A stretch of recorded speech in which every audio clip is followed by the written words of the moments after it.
Saudara sekalian, tadi oleh Mbak Tamara atau MC disampaikan harapan kepada Mas Ganjar dan Mahfud MD untuk menjaga perdamaian dan kesatuan, terutama kesatuan bangsa kita.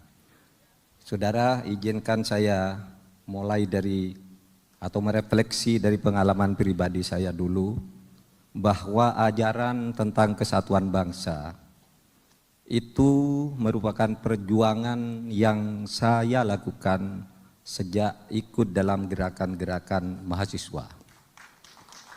Karena apa? Karena seperti kata Mbak Yani tadi, agama Islam yang saya anut itu memang salah satu kata dasarnya itu berarti agama perdamaian, agama keselamatan, agama kesantunan. Itulah dari kata Sin, Lam, dan Mem itu. Guru-guru saya di pondok pesantren sejak kecil mengajarkan persatuan bangsa. Saya sudah agak bisa baca-baca literatur dan mencerna berbagai ceramah.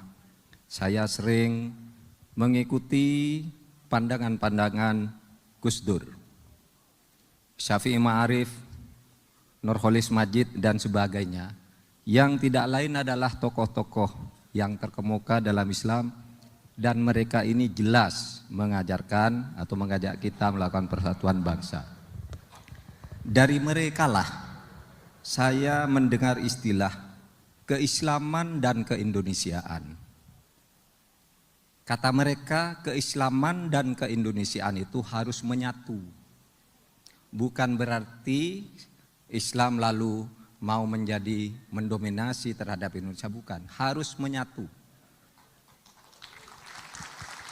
Islam intinya itu orang Islam Indonesia itu tidak harus berkiblat ke negara-negara Islam di Timur Tengah. Kita berislam sambil berindonesia dalam satu kesatuan, dan di dalam keislaman itu ada sumpah setia kepada negara. Oleh sebab itu ada istilah hubbul waton minal iman. Cinta kepada tanah air, bangsa dan negara itu bagian dari ajaran untuk melaksanakan iman.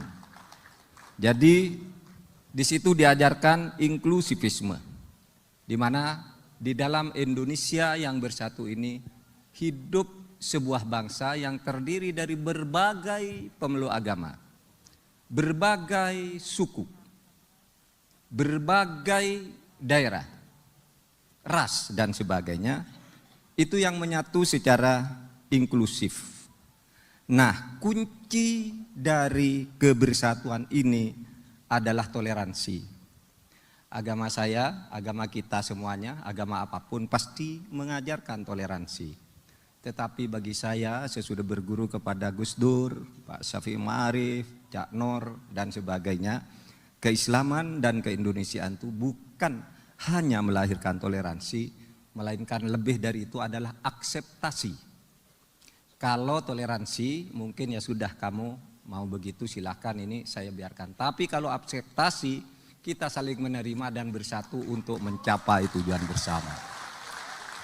Itulah arti keislaman dan keindonesiaan. Karena ada yang menyalahpahamkan, sengaja memelesetkan ketika saya bicara keislaman dan keindonesiaan itu seakan-akan mau menjadikan Indonesia negara Islam. Justru tidak, justru Islam, umat Islam melebur ke dalam sebuah bangsa dan tidak boleh berkiblat ke Timur Tengah.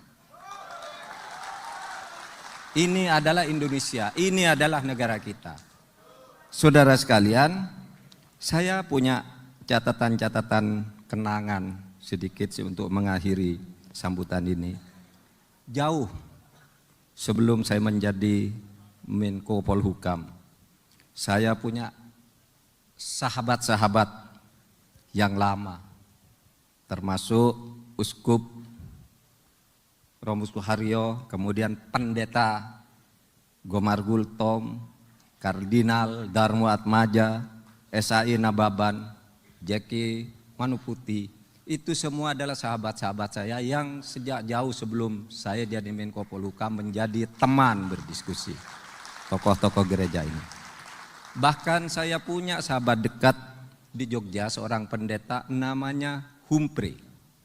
Humphrey ini seorang pendeta aktif dengan saya di gerakan lintas iman, dialog antar iman. Nah, dia ini seorang pendeta. Kalau berdiskusinya hari Jumat, diskusi dengan saya jam 11 mau selesai, pendeta inilah yang kadangkala mengantar saya ke masjid untuk mengingatkan Bapak orang Islam waktunya sholat Jumat. Kalau diskusinya hari Minggu, saya yang menjemput dia ke gereja untuk berdiskusi bersama.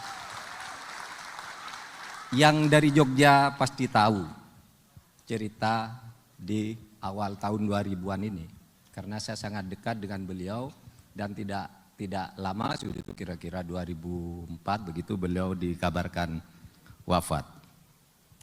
Saudara, saya juga yang dengan tegas meresmikan dan menghidupkan kembali Gereja Yasmin. Sejak tahun 2006 ada sengketa tentang Gereja Yasmin di Bogor. Tidak selesai-selesai, berganti berapa kali presiden. Sampai akhirnya saya berkoordinasi dengan seorang wali kota yang sangat progresif, yaitu Bima Arya.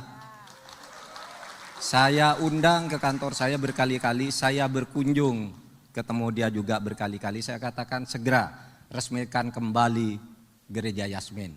Dan pada bulan April tahun 2023, setelah belasan tahun gereja ini menjadi sengketa, kemudian kami resmikan secara resmi, secara sah di bawah perlindungan negara berdasar Pancasila dan Undang-Undang Dasar 1945.